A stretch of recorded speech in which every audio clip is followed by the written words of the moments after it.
बीच रायपुर से बड़ी खबर है। यहां पर कवासी लखमा से 9 घंटे पूछताछ हुई है। ईडी दफ्तर में यह पूछताछ हुई है। आपको बता दें, शराब घोटाले से जुड़े पूछे गए हैं इनसे सवाल। बुधवार को फिर से पूछताछ के लिए बुलाया गया है। इससे पहले भी आपने देखा होगा कवासी लखमा से पूछताछ हुई थी, उनके बेटे से पूछताछ हुई थी और साथ ही साथ उनके बेटे बहू की संपत्ति का ब्यौरा भी मांगा गया था।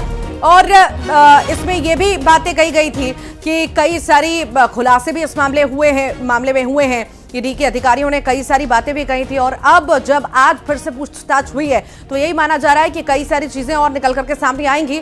ये भी कहा जा रहा है कि आने वाले दिनों में फिर से पूछताछ होगी। आज क्या पूछताछ हुई ये भी बहुत महत्वपूर्ण होगा, क्योंकि लगातार एक के बाद एक बार बार पूछताछ हो रही है। इससे पहले संपत्ति का ब्यौरा भी मांगा गया था बेटे और बहू का।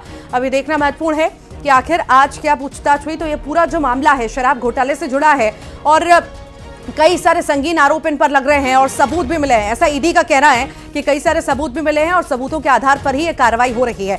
ज्यादा जानकारी लेंगे सहयोगी युगल तिवारी हमारे साथ जुड़ गए हैं। युगल, कवासी लखमा पर लगातार गिरफ्तारी की तलवार तो लटक ही रही है, पर उससे पहले पूछताछ लगातार जारी है। इससे पहले भी हमने देखा कि बेटे बहू की संपत्ति का ब्यौरा मांगा और भी कई पूछताछ हुई और आज फिर से पूछताछ। क्या अपडेट मिल पा रहा है? जी देखिए, 28 दिसंबर को कवासी लखमा के यहाँ दबिश दी गई थी और उसके बाद उन्हें तलब किया गया था। इससे पहले भी 3 दिसंबर को उन्हें बुलाया गया था और अब आज बुलाया गया था। लगभग 8 घंटे तक पूछताछ है वो चली है। लेकिन कवासी लखमा जब ईडी के पूछताछ के बाद बाहर निकले तो वो फिलहाल तो कुल नजर आए और उन्होंने कहा है कि एक थानेदार है उससे भी नरमी बरती गई है और अच्छे से पूछताछ की गई है। उनके जो मोबाइल जो जब्त किए गए थे उनका जो रिकॉर्ड है वो रखा गया है, उसका जो विजुअल्स है या फिर उसकी जो कॉपी है वो की गई है। साथ ही साथ अन्य दस्तावेजों की भी फिर से मांग की गई है, उसे वो लेकर के फिर से उपस्थित होंगे।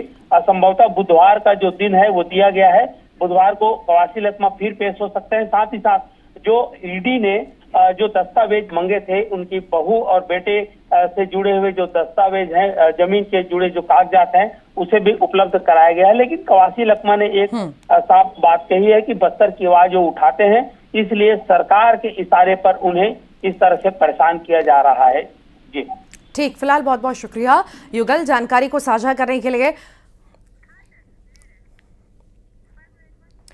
एक बार फिर आपको तस्वीरें मुंगेली की दिखा